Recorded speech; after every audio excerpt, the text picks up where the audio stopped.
This next area covers the area of plowing. I put this together a number of years ago for the purpose to break it down in something that we could remember and to facilitate in a fashion that would help us put it into the context of what Scripture talks about, of how planting and watering and plowing and harvesting.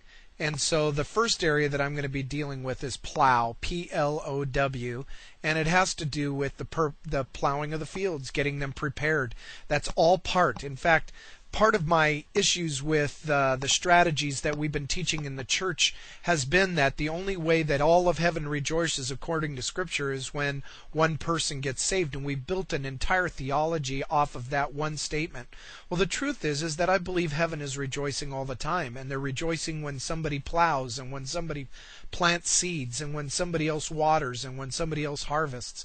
And the Bible talks about how God draws all men to himself. In other words, we're not the ones that get rewarded when somebody gets saved anyways. We get rewarded for being obedient and faithful and plowing the fields. So that's what this next area is going to be talking about.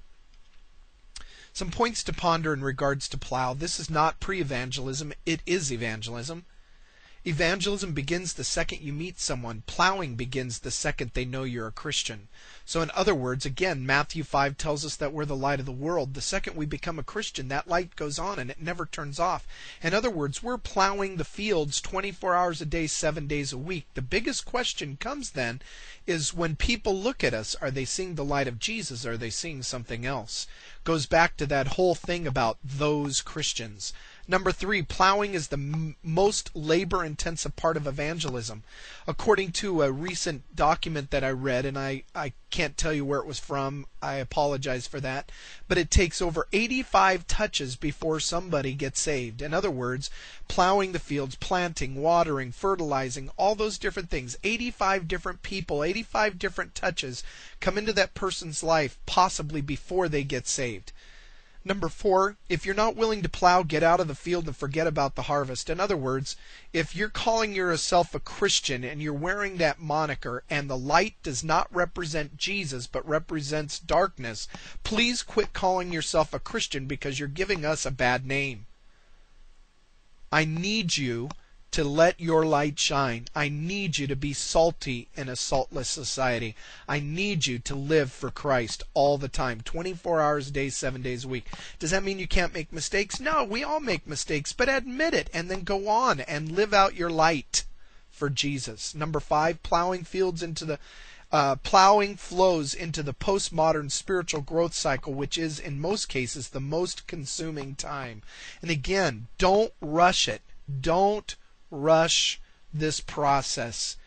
Your process was a journey. How long did it take you? Maybe you've been saved since you were a child, but most of us, there is a time in our lives as we got older where there was a moment of time where we changed. We became as the image of Christ, and we made that decision to follow him. And since then, we haven't walked away. Yes, there's been moments of catastrophe and failure on our part, but we go on and we live out that light for Christ. So don't think that in this postmodern society that people are going to instantaneously turn. That's why in our outreaches we have these times where people go to the altar. But realize when they go to the altar, they're responding to God, many of them for their first time, many of them for their last time. But realize that this is a life's journey coming to a life relationship in Jesus Christ. This is our lifestyle evangelism, our reflection of Christ to a spiritually seeking world. It's not a mask put on and off. It is the reality of Christ in me, lived out on a daily basis. Seekers can see right through any masks that we might wear. So the P is, let's deal with principles, some things that never change. The first one is we must build relationship. Not relationship for the end result to be salvation, but because I need more friends. We can't run from the relationship process. We can't run from that. The second one's realization, third one's reflection, fourth one's reformation, fifth one's restitution. To plow in the postmodern world, these start as disciplines and must become my character. So in other words, we need to develop those disciplines in us, and then they will become who we are. It's hard work. I'm not saying it's easy. it's hard work. The first one, relationships. We've got to build friendships. Don't begin friendships to see persons saved, but for the privilege of another friend. They need to know that even if they never respond to Christ, you will always be their friend, always be there for them. That speaks louder than words. Jesus was criticized for being friends to sinners. So we've got to be that friendship. The second area is conversations. We've got to have conversations with people that they can understand, that we need to allow them to disagree with us and to work out their own understanding by the conversations that we have. It's not important for us necessarily to argue. In fact, I've never seen anybody get saved through an argument. That might have happened. You may know others. But the truth is that would be the lowest form of witnessing. But conversations, places where we talk about what Jesus has done in our lives. I was just talking with a campus missionary, students that have dedicated themselves to 1 year on their campus as a missionary just yesterday. And they were talking about, how do I bring up a conversation about Jesus? Well, how do you bring up a conversation about a friend? How do you bring up a conversation about a loved one? How do you bring up a conversation about a sport that you love? How do you bring up a conversation? It just naturally happens out of friendship. So, if Jesus is at the center of our core, he's naturally going to be there. You know, we can talk about how we were in our sports conversations, how, wow, we just had a great day playing baseball because God gave us the strength to do that. How do we talk about our friendships? Well, I was with a friend the other day, and man, it was just so awesome to see Jesus in them. Or maybe the friend didn't have a relationship with Christ, and you were able to share a conversation or for instance, an example in your life of how Jesus made the difference in your life compared to what they were going through. Conversations can come up, and you know what? That's one of the funnest parts about being a Christian is trying to work Jesus into every conversation. And sometimes you don't even have to use his name. You just use scripture, and you don't have to use chapter and verse. But you can talk about a friend that is with you all the time. Somebody that never leaves you and never forsakes you.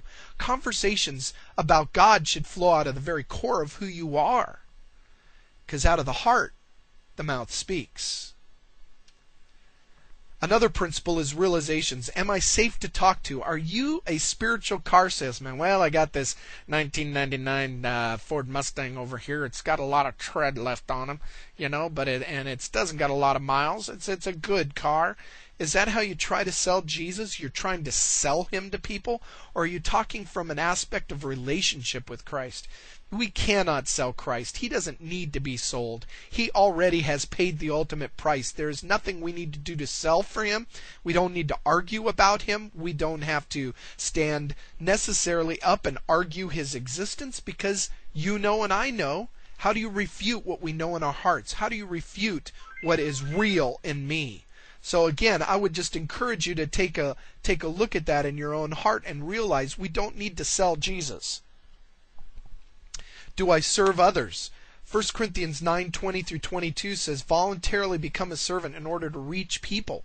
In other words, is your heart a servant's heart, earning the right to be heard? Inappropriate philosophy is, I've been chosen for exclusive and elite privilege, not universal service and sacrifice. In other words, we've got to give to expect anything back, and it can't even be an expectation. If you give, then you expect something back. No, you just got to give and love, and unconditional love all the time. Appropriate philosophy, I have not come to be served but to serve. That's what Jesus said. Those were Christ's read words in the Bible. Those were his words. I've not come to be served but to serve. Are seekers staying away because of Christians like me? I think you really need to come to the realization. Look at yourself. Are they making a decision to turn from Christ because of you? Or are they turning towards Christ because of you? Give them time to reflect. Don't push people into a decision. It's a journey. Give them space to reflect on your conversations. Don't demand an answer right then and there. If you're a true friend, give them space. Give them time to think. Number 4, reformation. Provide an atmosphere for change in the seeker and you, the follower. Provide a time for growth, and that's what reforming means, is that there's a growth process that takes place. Don't demand them to convert, but to be reformed and to be changed. That's what Jesus does. There's that reformation that takes place in people's lives. There's that growth that comes, and it only comes from